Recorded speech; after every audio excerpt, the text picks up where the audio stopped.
Shalom mes frères, mes sœurs, que la gloire, que l'honneur, la puissance et l'excellence reviennent à notre Seigneur Jésus-Christ qui nous a réveillés ce matin 26 mars 2021.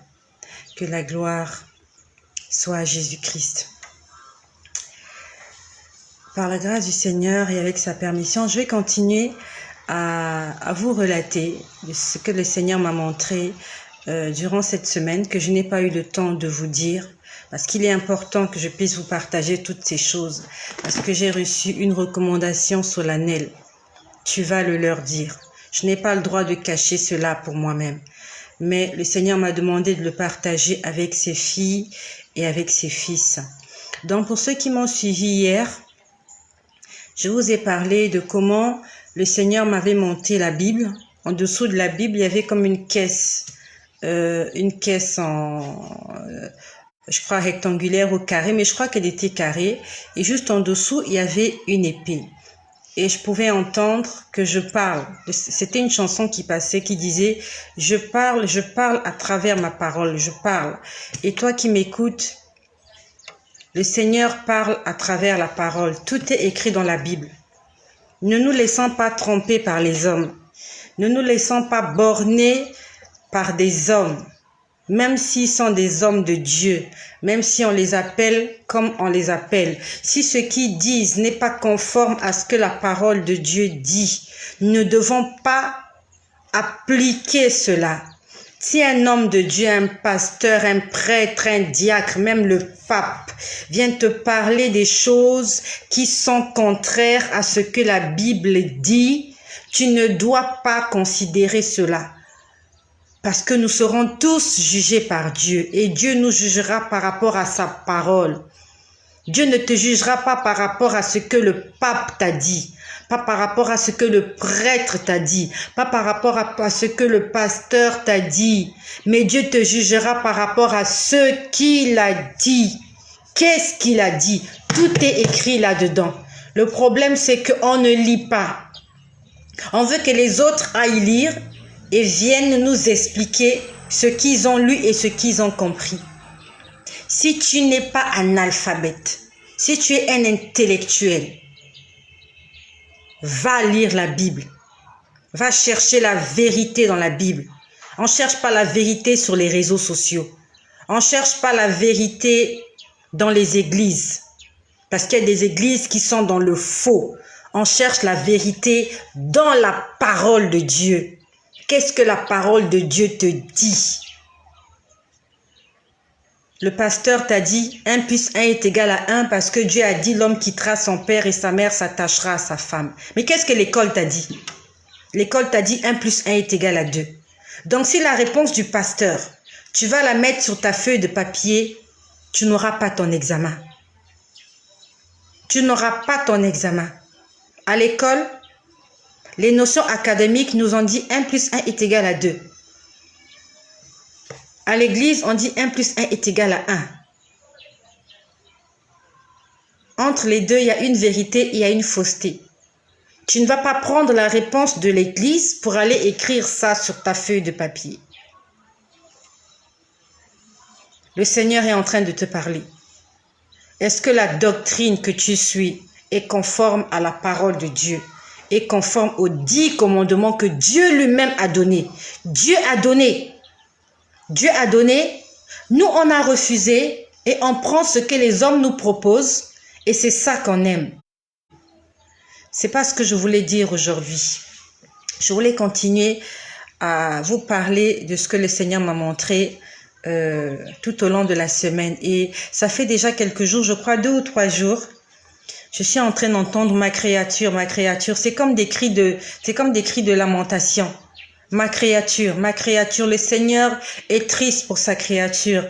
Il est triste pour ses enfants qui sont en train de se perdre, pour ses enfants qui sont en train de mourir, pour ces enfants qui sont en train de se pervertir, de se compromettre. J'entends ma créature, ma créature. Le Seigneur t'appelle aujourd'hui. Cherche le Seigneur avant qu'il ne soit trop tard. Tu as du prix aux yeux du Seigneur, même si tu n'as pas du prix aux yeux des hommes, aux yeux des femmes qui t'entourent. Même si dans la société, les gens t'ont rejeté, tu as du prix pour le Seigneur. Dieu t'aime.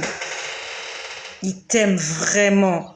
Et quand je dis ces choses, je sais ce que je dis parce que j'entends comment il se plaint, comment il a le cœur brisé pour ses enfants, pour les hommes et les femmes qu'il a créés à son image. Hier, j'étais en train de prier pour un frère qui m'a contacté et qui m'a donné un sujet de prière. Pendant que j'étais en train de prier pour lui, je pouvais le voir. Je pouvais voir son âme en train de gémir en enfer, alors qu'il est encore vivant. Il m'a écrit, il est encore vivant. Et hier, pendant que je priais pour lui, je pouvais le voir se tortiller, se mortifier. Il était en enfer. Je l'ai vu dans un endroit obscur, en train de crier, en train de hurler, en train de gémir. Toi qui m'écoutes, prie pour le salut de ton âme. Ce ne sont pas des hérésies. C'est pas la blague. Prie pour le salut de ton âme. Si tu peux prendre un jour dans la semaine, demande au Seigneur de sauver ton âme. Non seulement qu'il sauve ton âme, mais toi aussi, prends la décision de lui obéir parce qu'on ne se moque pas de Dieu. Tu ne peux pas demander au Seigneur de faire sa part et toi, tu ne fais pas ta part. Chacun de nous a sa part de responsabilité. Dieu te donnera la force de lui obéir, mais c'est à toi de ne plus aller dans ces endroits qui ne glorifient pas le nom du Seigneur. C'est à toi de ne plus faire ces choses-là. Mais Dieu te donnera la force de le faire. Mais c'est à toi de mettre cela en application. Dieu ne fera pas tout pour toi. Les boîtes de nuit ne vont pas fermer à cause de toi. Les hommes et les femmes ne vont pas disparaître de la terre parce que toi, il faut que tu sois saint. Les bistrots ne vont pas fermer. Les hôtels ne vont pas fermer. La pornographie ne va pas s'arrêter sur les réseaux sociaux parce que toi, il faut que tu ailles au ciel. Mais c'est à toi d'apprendre à ne plus aller vers ces choses-là. La femme que tu convoites là ne va pas mourir demain parce que toi, il faut que tu ailles au ciel. C'est à toi d'apprendre à ne plus la regarder. À toi d'apprendre à ne plus regarder cet homme-là. À toi d'apprendre à ne plus aller là où on vend les choses que Dieu n'aime pas. À toi d'apprendre à ne plus te droguer. Dieu te donnera la force de pouvoir vivre sans cette drogue-là. Mais à toi de pouvoir diriger tes pieds. Parce que tes pieds sont dirigés par ta tête. Que ta tête dirige tes pieds, que tu prennes la décision, que tes pieds n'aillent plus chercher la mort. Prie pour le salut de ton âme, je t'en supplie. Hier, quand je priais pour ce bien-aimé, j'avais le cœur déchiré. Je le voyais en enfer en train de hurler, alors qu'il est encore vivant sur la terre. Son âme est déjà en enfer, c'est comme s'il est déjà condamné. Mais je rends grâce au Seigneur parce qu'il a mené vers moi. Pas parce que je suis extraordinaire, non. Mais parce que le Seigneur veut lui faire du bien. Le Seigneur veut le sauver. Le Seigneur veut te sauver. Le Seigneur veut me sauver. Il veut tous nous sauver. Et la main est tendue, il faut juste la saisir. Donc hier, quand j'étais en train de vous parler, après je vous ai parlé de l'anti-venin. Je te bénis ma sœur Esther. Esther, sois bénie ma sœur Esther, toi qui m'as salué. Je te salue aussi au nom puissant de Jésus-Christ. Que le partage, que la bénédiction de l'Éternel soit ta portion. Alors, toujours cette semaine, j'ai vu des gens. Il y avait une grande avenue. C'était comme une autoroute. Il y avait à peine quelques véhicules qui roulaient. Et je voyais des hommes. Des hommes. Quand je dis des hommes, je parle des êtres humains. Ils quittaient d'un endroit, ils partaient vers un autre endroit. Ils étaient tous en train de marcher dans la même direction. Vraiment. Tout le monde allait dans la même direction. Et de là où j'étais, ils allaient de la droite vers la gauche. Ils étaient recouverts de poussière. Quand je dis des poussières, vous voyez quand il y a eu un tremblement de terre, pendant que je vous parle, le Seigneur est en train de me montrer autre chose. Seigneur, aide-moi. Il est en train de me montrer autre chose alors que je vais vous faire le témoignage. Il est en train de me montrer autre chose. Seigneur, aide-moi. Je ne peux pas m'en sortir comme ça. D'accord, je vais vous dire ce que le Seigneur est en train de me montrer. Je vais vous dire avant que je n'oublie. Pendant que je suis en train de vous parler, je vois autre chose. Je vois autre chose. Alors, je suis en train de voir le monde. Le monde. Le monde, il y a comme un tsunami. Il y a comme un tsunami. Quand je parle de tsunami, il y a de l'eau. Oh, Seigneur, il y a de l'eau. J'ai la chair de poule. Il y a de l'eau qui est en train d'envahir le monde. Vous voyez, quand il y a le tsunami, il y a l'eau qui quitte la mer et qui vient vers la terre. Et elle envahit et elle submerge tout. C'est ce qui est en train de se passer. Il y a une vague, il y a une grande vague qui est en train de quitter la mer. En fait, il y a des grandes eaux. Donc, il y a l'eau qui a quitté, qui est sortie de son lit, qui est en train d'envahir la terre. Et elle est en train d'envahir la terre petit à petit. Petit à petit. Et il est question que les hommes puissent quitter cet endroit avant qu'il ne soit envahi. C'est comme un tsunami. Je ne sais pas si c'est en train de se passer maintenant ou ça va se passer dans peu de temps. Et nous parlons des choses spirituelles. Quand je vous parle de tsunami, ce n'est pas un tsunami physique. Ce n'est pas un tsunami naturel que les hommes vont filmer et qui va passer sur les plateformes. Il s'agit d'un tsunami spirituel. Il y a de l'eau. Et cette eau-là, cette vague, elle vient pour tuer des gens, des milliers de gens. Et elle est en train de venir sur terre. Elle va envahir la terre. Et ceux-là qui ne seront pas, on va dire, qui seront dans le sommeil, parce que les gens seront surpris. Et je vous parle des choses spirituelles. Il s'agit d'un sommeil spirituel. La Bible nous dit veillez et priez. Veillez, pas veiller la nuit comme les vigiles, mais veiller sur son âme. Ça veut dire faire attention, être sur ses gardes, être toujours en état d'alerte, en train de faire attention. Qu'est-ce qui se passe? Qu'est-ce qui va se passer? Donc, cette vague spirituelle, cette eau spirituelle, c'est de l'eau sale qui vient de l'ennemi. Ça vient pour détruire, ça vient pour tuer.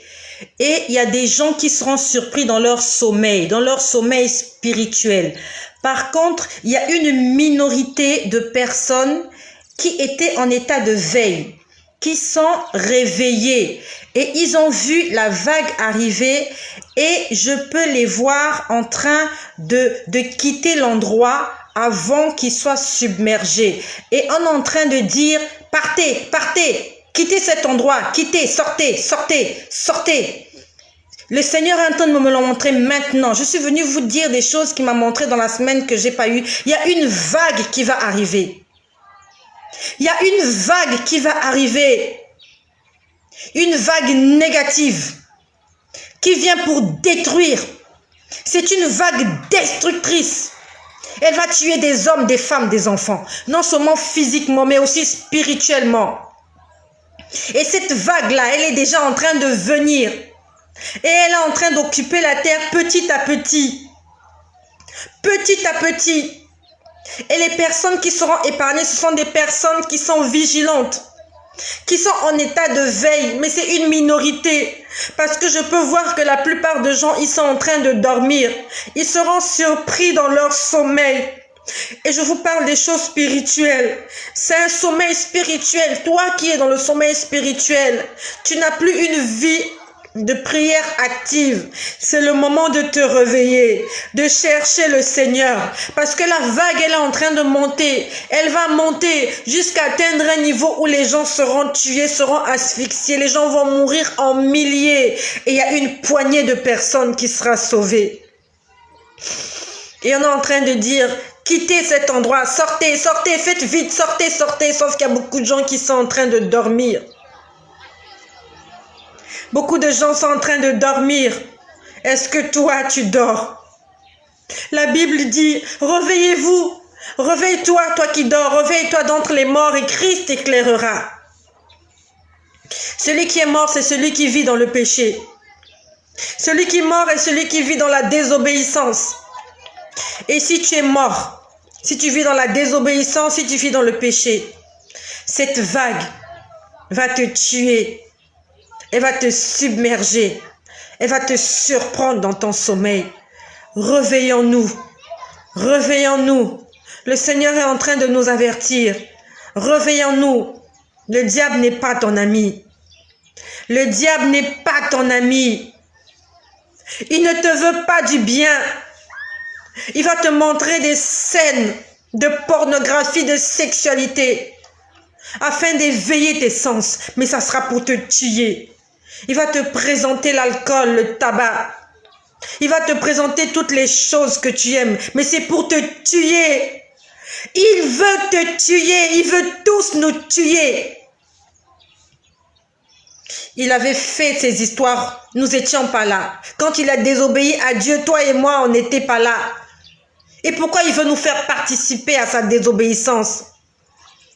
Pourquoi il veut que nous puissions participer? Pourquoi? Pourquoi? Ne te laisse pas faire. Lève-toi. Lève-toi. Avant qu'il ne soit trop tard.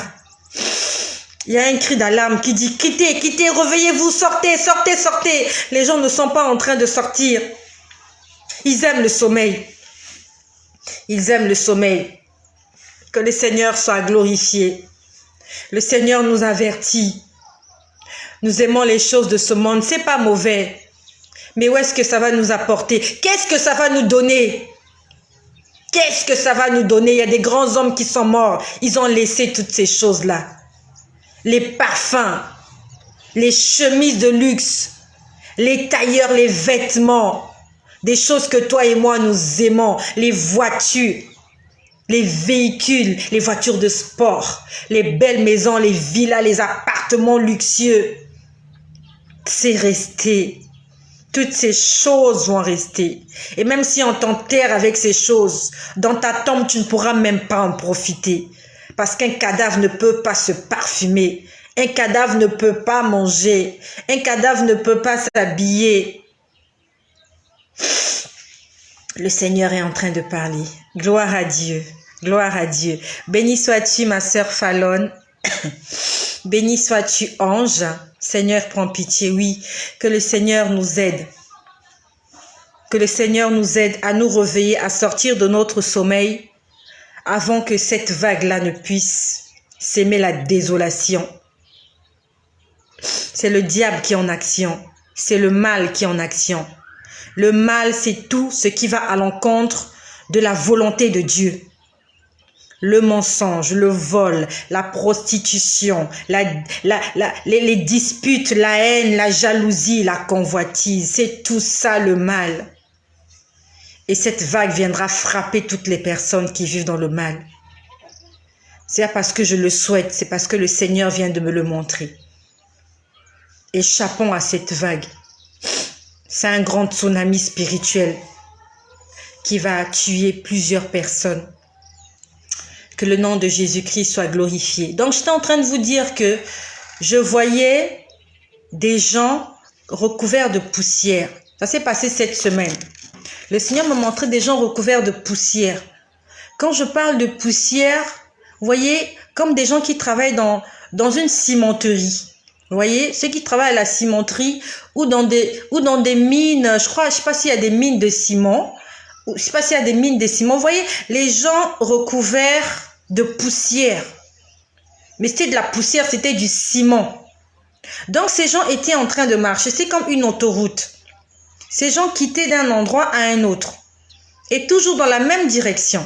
Ils quittaient toujours la même direction. Et de là où j'étais, je pouvais les voir. Ils quittaient ma droite. Ils allaient vers la gauche.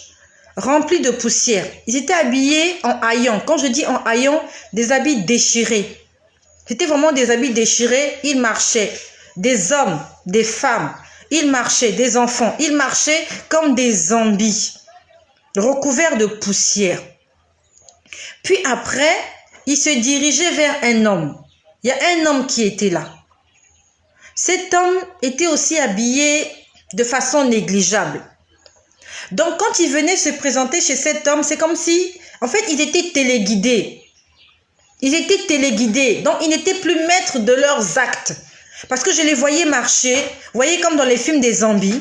C'est comme s'ils sont tous conduits par un même esprit pour faire une même chose.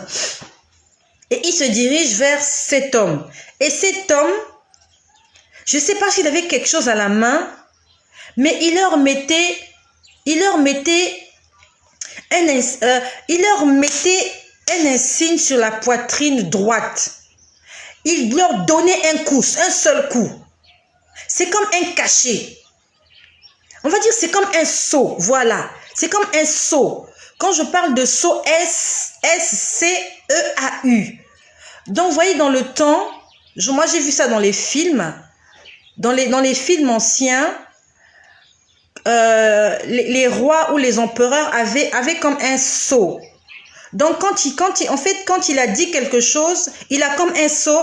C'est comme un cachet. Et c'était ça. Et il mettait ça. Et cette personne mettait ça sur la poitrine droite des gens. Et quand il mettait ça, vraiment, c'était comme une marque indélébile. Quand je dis une marque indélébile, c'est comme si vous avez mis une empreinte sur du ciment. Vous voyez, on a travaillé un endroit avec du ciment ou avec du plâtre, voilà, ou avec du plâtre, et on est venu poser on a posé une marque. Donc, la marque est là. Donc, je pouvais voir la marque sur la poitrine de ces gens-là, ici, du côté droit. Et dès qu'il mettait, le diable sait qu'il n'a plus de temps et il s'active à remplir son grenier. Il ne veut pas être seul à entrer en enfer, soyons vigilants. C'est la vérité. C'est la vérité, mon frère Ange. Je crois que c'est un homme parce que je vois, c'est vrai que les images sont petites, mais je vois la photo de profil d'un homme. C'est vrai, mon frère Ange. Il lui reste plus beaucoup de temps. Là, il travaille de façon accélérée. Très accélérée. C'est pour ça que toi qui m'écoutes, nous devons nous lever. Sortons de la distraction. Pas seulement toi. Tu dois prendre ta femme, tu dois prendre ton mari et tes enfants. Sortons de la distraction. Arrêtons de passer des soirées pyjama. C'est quoi ça, soirée pyjama? Des enfants passent des soirées devant l'écran. Des familles tout entières. Au lieu de passer du temps dans la prière, en train de chercher Dieu, des familles passent des soirées en train de suivre la télé, en train de suivre des films. Voilà, on suit un film, papa, maman, les enfants. C'est le week-end, on n'a rien à faire, on suit des films. Et ils ne savent pas que cette nuit, il y a peut-être l'ange de la mort qui va passer par là. Et il va frapper. Pendant que vous avez fait une soirée pyjama, vous réveillez le matin, il y a un de vous qui n'est plus là. Au lieu que vous puissiez passer du temps dans la prière, dans la louange, dans l'adoration, afin que le Seigneur envoie des anges de protection, vous passez devant le petit écran, devant l'ordinateur, en train de rire, en train de chanter des chansons qui ne glorifient pas le Seigneur. Bref, c'était juste une parenthèse, donc je continue. Donc ces gens avaient une marque, là, du côté droit. Et dès qu'on leur mettait la marque, vraiment, c'est comme s'ils étaient téléguidés. C'est comme s'ils étaient téléguidés. Dès qu'on leur mettait la marque, ils se tournaient, ils continuaient leur chemin, et à peine ils marchaient, ils tombaient. Tombaient raides morts. Donc je pouvais voir la scène. Les gens venaient, couverts de poussière. Ils se dirigeaient vers le monsieur. Le monsieur leur mettait une marque sur la poitrine droite. Ils marchaient quelques mètres, ils s'écroulaient. Quand j'ai vu ça, j'ai pas compris. J'ai pas compris ce que ça signifiait. Je sais plus exactement quel jour, mais c'était cette semaine. Nous sommes le 26. Donc, ça s'est passé entre le lundi 22 et aujourd'hui le 26. Je sais plus exactement quand. J'ai demandé au Seigneur, ce que tu m'as montré, qu'est-ce que ça signifie? Qu'est-ce que ça signifie? Il m'a dit, les gens qui sont remplis de poussière, ce sont les gens qui sont, en fait, qui aiment les choses de ce monde. Ils sont attirés par les choses de ce monde. Donc, en fait, ils se sont recouverts, au lieu d'être recouverts de l'Esprit de Dieu, Ils sont recouverts des choses que le monde leur propose. Et ce que le monde leur propose, c'est le diable qui propose ça. Parce que la Bible dit, le monde entier est sous le contrôle du malin. Le monde entier est sous le contrôle du diable. Donc le diable leur propose des choses. C'est comme une pluie qui fait tomber sur eux. Et eux, ils sont là. Ils se plaisent dans cet environnement-là. Et ils sont recouverts de toutes ces choses-là que le monde leur propose. Donc, en fait, c'est comme s'ils ont plongé dans l'eau sale.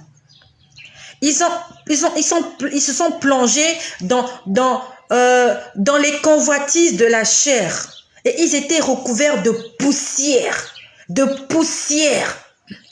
Et j'ai posé la question au Seigneur, mais le cachet qu'on leur mettait là, cet homme-là qui leur met le cachet là, qu'est-ce que ça signifiait?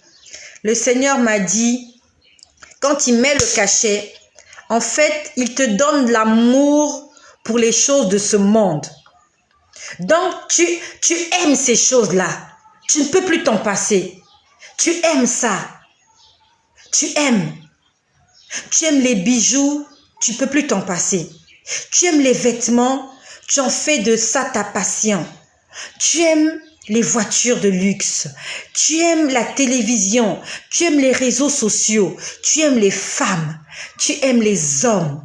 Tu aimes te prostituer, tu aimes la pornographie, tu aimes l'ivrognerie, tu aimes le tabagisme, tu aimes le sexe, tu aimes la drogue. En fait, non seulement que tu as convoité, quand tu as convoité, tu es recouvert de la poussière. Et tu as tellement convoité la chose que de toi-même, c'est ce qui s'est passé. Donc, les gens ont tellement convoité les choses, ils étaient recouverts de poussière. Et d'eux-mêmes, ils allaient vers cette personne qui leur mettait le cachet. La personne ne les appelait pas. Ils allaient d'eux-mêmes. Donc, ils sont attirés. Et cette personne-là leur met le cachet. En fait, quand il leur met le cachet, c'est pour qu'ils aiment, qu'ils s'accrochent à ces choses-là. C'est que ces choses deviennent comme une addiction. Ça devient comme une drogue. Tu ne peux plus t'en passer. Si tu n'as pas suivi un film porno, tu n'es pas à l'aise. Si tu n'as pas couché avec la femme de quelqu'un, tu n'es pas à l'aise. Si tu n'as pas couché avec un homme qui n'est pas ton mari, tu n'es pas à l'aise. Si tu n'as pas bu un verre de vin, tu n'es pas à l'aise. Si tu n'as pas bu un verre de bière, tu n'es pas à l'aise. Si tu n'as pas fumé la clope, tu n'es pas à l'aise. Si tu n'as pas fait du mal à quelqu'un, tu n'es pas à l'aise. Si tu n'as pas insulté quelqu'un, tu n'es pas à l'aise. Si tu t'es pas disputé, tu n'es pas à l'aise. Si tu t'es pas battu, en fait, ça devient une addiction. C'est ça, en fait, ça devient ta vie. Tu t'y plais. Tu te sens bien là-dedans. Pourtant, ce sont des mauvaises choses. Donc, c'est le cachet là qu'on leur mettait. Et je les voyais, ils marchaient encore quelques mètres, ils tombaient. Donc, quand ils ont aimé la chose, quand la chose est devenue comme une addiction, comme une drogue pour eux, leur vie est écourtée. Ils n'ont plus une longue vie. Parce que je les voyais, ils tombaient. Les cadavres sont tassés. Les cadavres sont tassés. Ça s'entassait. La Bible nous dit, n'aimez pas le monde, ni ce qu'il y a dans le monde. Car celui qui est ami du monde est ennemi de Dieu. N'aimons pas les choses de ce monde. Il y a des choses indispensables. Il y a des choses pour lesquelles on ne peut pas vivre. La nourriture. On doit manger. On doit se soigner. On doit se vêtir. On doit se déplacer. Mais ne faisons pas de ces choses notre raison de vivre. Ne faisons pas, n'idolâtrons pas ces choses. Ne faisons pas de ces choses notre passion. La Bible nous dit, le corps a été créé pour Dieu, pas pour l'impudicité. Ton corps a été créé pas pour pécher, mais le corps de l'homme a été créé pour que Dieu vienne habiter dans ce corps et puisse manifester sa gloire. Mais si tu te sers de ton corps pour t'éloigner de Dieu, pour attrister le Saint-Esprit, alors tu passeras ton éternité loin de ton Créateur. Parce que les choses de ce monde sont éphémères. Elles ne peuvent pas te garder. Le monde ne pourra pas te garder 1000 ans. Ce n'est pas possible que tu vives sur terre 1000 ans. Tu vivras maximum une centaine d'années. Après, il faut que tu t'en ailles. Et quand tu quitteras, la terre ne pourra même pas conserver ton corps longtemps. Parce que tu es tiré de la poussière et ton corps doit repartir à la poussière. En fait, in fine, tout ce que nous l'avons fait pour rien. On s'est amusé, on s'est réjoui, on a fait la fête pour rien. Parce que fin des fins, nous allons abandonner ces choses. Nous allons les laisser et nous allons nous retrouver quelque part d'autre. Ou peut-être il n'y a pas ces choses. Ou peut-être c'est pire. Mais ce qui est sûr, c'est que cette écharpe que j'ai, je vais un jour le laisser. Ce vêtement que j'ai porté, un jour je quitterai la terre, je vais le laisser. Cette maison que j'habite, un jour je vais la laisser, je m'en irai. Tôt ou tard. Tôt ou tard, même si c'est dans 50 ans, même si c'est dans 100 ans. Ce qui est sûr, c'est que un homme ne peut plus vivre 200 ans. Maximum 120 ans. Et après, il doit s'en aller. Voilà ce que le Seigneur m'a montré. Il m'a encore montré beaucoup d'autres choses. Et surtout, il m'a dit, c'était dans la journée, il m'a chuchoté à l'oreille comme ça, il m'a dit, ne te fatigue pas. C'est ce qu'il m'a dit. Ne te fatigue pas. Le Seigneur ne me le dit pas seulement à moi, mais il te dit à toi aussi. Ne te fatigue pas. Il ne faut pas te fatiguer. Ne te dis pas que j'ai trop fait, il est temps. Non. Le Seigneur m'a dit, ne te fatigue pas. Et il m'a dit, tu vas le leur dire. S'il me l'a dit à moi, il te le dit à toi aussi. Ne te fatigue pas. Peut-être que tu es prêt pour l'enlèvement. Peut-être que tu croyais que ça allait se passer hier. Tu t'es encore réveillé ce matin. Tu t'es dit, Seigneur, pourquoi tu n'es pas venu? Peut-être que tu as envie de quitter la terre. Tu as envie de rejoindre ton Créateur. Dieu te dit, ne te fatigue pas. Pendant que tu es encore sur terre, pendant que nous sommes encore sur terre, faisons la volonté de Dieu. Faisons ce pourquoi Dieu nous a envoyés sur terre. Pour lui obéir, pour être à son service. Ne nous fatiguons pas. Si ta mission est de prêcher l'évangile, ne te fatigue pas. Si ta mission est de t'occuper des orphelins, pour la gloire de Dieu, ne te fatigue pas. Si ta mission est de chanter pour la gloire du Seigneur, ne te fatigue pas. Le couloir sur lequel Dieu t'a mis, reste là, ne te fatigue pas. Ne nous fatiguons pas de prier, ne nous fatiguons pas d'intercéder, ne nous fatiguons pas de lire la Bible, ne nous fatiguons pas de jeûner, ne nous fatiguons pas de faire le bien, ne nous fatiguons pas d'évangéliser. Le Seigneur m'a dit, ne te fatigue pas. Et il te le dit aujourd'hui, Clarisse, ne te fatigue pas. Claudia, ne te fatigue pas. Ange, ne te fatigue pas. Fallon, ne te fatigue pas. Esther, ne te fatigue pas.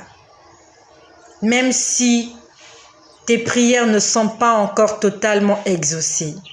La Bible nous dit, celui qui persévérera jusqu'à la fin, c'est celui-là qui sera sauvé. Continue à prier, continue à espérer que Dieu va répondre à tes problèmes, que Dieu va exaucer tes prières. Ne te fatigue pas. Ne te fatigue pas de partager l'évangile. Il y a un bouton juste à côté. Je t'invite à cliquer sur ce bouton. Et sur ce bouton, il est écrit « Partager ». Partage ce message. Ne te fatigue pas de partager. Même si hier, tu lui as envoyé le message. Celui-là, pour qui tu pries, il n'est pas encore sauvé. Tu lui as envoyé le message hier. Ça l'a révolté. Il t'a insulté. Il n'a pas changé. Envoie-lui encore le message aujourd'hui. Le Seigneur finira par toucher son cœur. Et il finira par te donner raison. La patience est un fruit de l'esprit. Patiente, espère, continue, persévère. Clique sur le bouton partager. Afin que quelqu'un comme toi soit béni ce jour. Que le nom de Jésus-Christ soit glorifié dans nos vies.